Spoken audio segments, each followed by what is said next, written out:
Recently, times have been tough for most of us, and even harder for some of us. And as the pandemic drags on, a light at the end of the tunnel becomes harder and harder to see. But this will end, we've got to believe, at least eventually. And while physical health is important, many of the measures being taken to protect physical health have had a negative impact on mental health, especially for our kids. Social isolation, virtual school, wearing a mask all the time, loneliness, and many more changes have an impact on the kids. Now more than ever, parents are finding themselves ill-equipped to support their kids in this struggle. That's why supporting parents is one of the most important things we can do, so they in turn can support their children with real confidence that they're doing it well and effectively. So today we're here with Dr. Karen Horowitz, Chief Medical Officer at Bradley Hospital. She has talked extensively on the topic of supporting parents and caregivers since the pandemic began, and she has insight on the topic of how to support your child's mental health during COVID-19. This is Mindcast, Healthy Mind, Healthy Child, a podcast from the mental health experts at Bradley Hospital, leaders in mental health care for children. I'm Dr. Greg Fritz with my colleague, Dr. Ann Walters. Karen, thanks for being here today to talk about parents and how we can best support them to in turn support their children's mental health during COVID-19. As Greg mentioned earlier, one of the ways we can support children is to equip parents and caregivers with the tools and strategies that can help support their children as we all navigate these challenging times together. But first, some questions for you. How do I know if my child is suffering, perhaps even silently? Well, I always like to tell parents that they know their child better than anybody else. There's a lot of people that interface with their children. There could be school teachers, there could be pediatricians, there's their friends, but really, ultimately, parents are the experts on their children. So I just always remind parents that if you have any concern that your child seems different than usual, then you should pay attention to that. So let's say that happens, and you notice something, and you wonder, is my child depressed or is it anxiety? What's the difference, and how can we distinguish between those? Well, I think that I'm really glad that you asked me about depression and anxiety in particular. Unfortunately, what we know is that both depression and anxiety are incredibly common in children and adolescents. In fact, about 1 in 5 girls have depression, and approximately 1 in 15 boys currently have depression, whereas anxiety is even more common. It's about 2 in 5 girls and 1 in 4 boys. So it's incredibly common. And during COVID, we know it's actually even more, that there's even more children that are suffering with depression and anxiety. So I think your question is, how do we know? How do we know? Because what we do know is that it's really normal for kids to feel sad, and it's really normal for kids to worry, especially right now. There's a lot of things to feel sad and worried about. But sometimes that sadness and that worry gets to the point that it really starts to impact their ability to function. And so at that point is when we really need parents to take note and to get help. So in thinking a little bit about what a bigger problem would look like, maybe particularly with teens, what might be some clues and warning signs that parents can pay attention to? So the things that parents can pay attention to would be just to look at the way that your child functions throughout the day. So pay attention to their sleep. Are they having a harder time than usual falling asleep? Are they having a harder time than usual staying asleep? Are they waking up too early? Are they sleeping throughout the day? Are they taking really long naps? So pay attention to their sleep. How are they doing with their eating? Are they eating more than usual, less than usual? Are they gaining weight? Are they losing weight? Are they losing significantly more weight? So just paying attention to that. Then you can say, how's their energy? Is their energy typical for them, more than typical, less than typical? And the other thing that you can take note of is how they're interacting with other people. So are they more irritable than usual? Are they isolating more than usual? And I think that the reason I hesitate right there is that during COVID, it was hard because we were sort of asking kids to isolate. So, what does isolation look like during COVID? I think that the electronics afforded our children a little less isolation on the one hand. And on the other hand, it really set them up to be vulnerable to having too much electronics time. But I think that if you notice that in their interactions with you that they were more irritable than usual, or even that they weren't trying to interact with their friends at all, and certainly now that the world has opened up a little bit more and hopefully kids are back to school, are they finding ways to interact with their friends? Are they meeting up with them outside? Are there things that were interests of theirs that they've been able to re-engage in, or do they not seem to be interested in things that they used to be engaged in? So I think they just need to pay attention to who is their child and do they seem different than they normally seem like for you. So we hear a lot about self-care on everybody's list of things to do and pay attention to. But what does that mean for teenagers? And how about for oneself? So I'm a really strong proponent of sleep. I think that everyone needs to sleep and everyone needs a good night's sleep and everyone needs to protect their sleep. So I think self-care is about protecting your child's sleep and protecting your sleep. I definitely recommend to families that electronic devices are parked somewhere about an hour before bedtime, not in children's rooms. We know that for each device that's in a child's room, you decrease the total amount of sleep that they get each night. So we really recommend electronics not being in bedrooms and really protecting sleep. Reasonable bedtime. We know teenagers are going to tend to go to sleep a little bit later just because that's the way their clocks work. But, really shooting for 8 to 10 hours of sleep a night for your child would be very important. So that's the top of the list for self-care. Same goes for adults. Park your phones, park your electronic devices, keep them out of your bedrooms. Other things that people could do in terms of their self-care would be to think about exercise. I think it's really good to be active, and everyone can be active in the way that is comfortable to them. At a minimum, I like to recommend that kids and their parents are outside for about 20 minutes a day. That vitamin D that they get from the sun is very important, and it can be very important for their health. I know that initially, at least in the pandemic, people were inside quite a bit and on their electronics quite a bit, and just stepping outside can be really helpful. And I think some of those tendencies may be a little bit more hardwired right now, so fresh air is important. The glow from the computer doesn't supplant the sun? Unfortunately, it does not.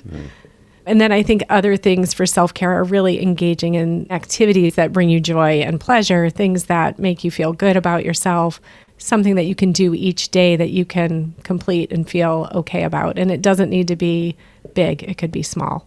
I think during the pandemic, routines became so skewed for children and for families because all of the things that kind of mark our days were changed. And we've really noticed so much of an impact of those changes on sleep.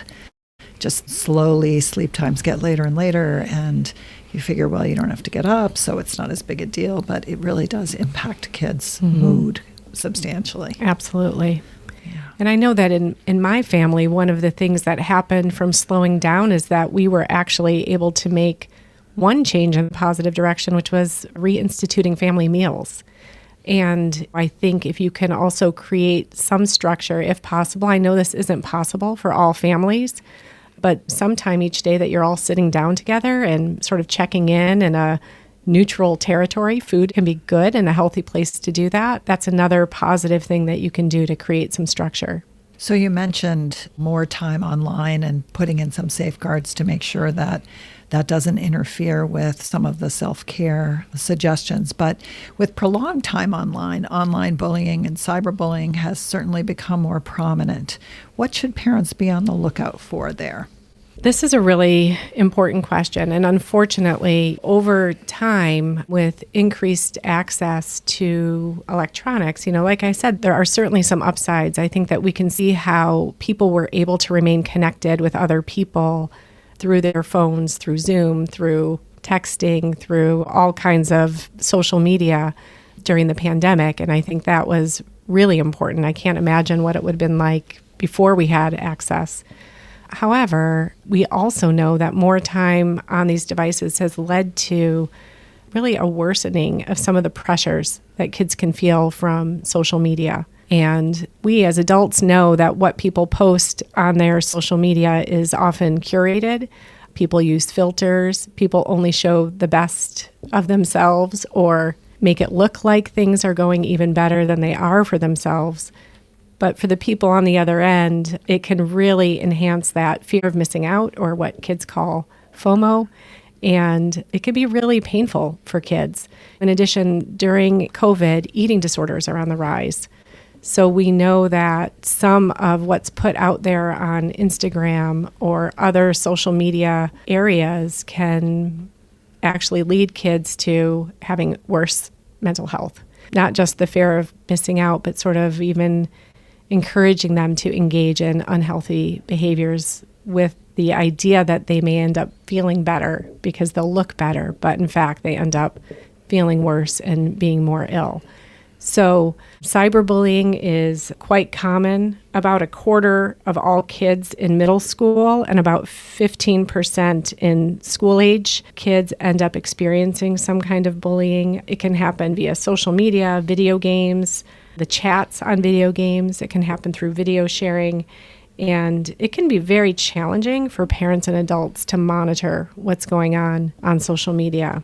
I think that what parents should do is be sure to talk to their children about it and what's happening on their social media whenever possible. And if it does come to their attention that their child is being bullied, that they need to think about how to support their child in helping to get it to stop.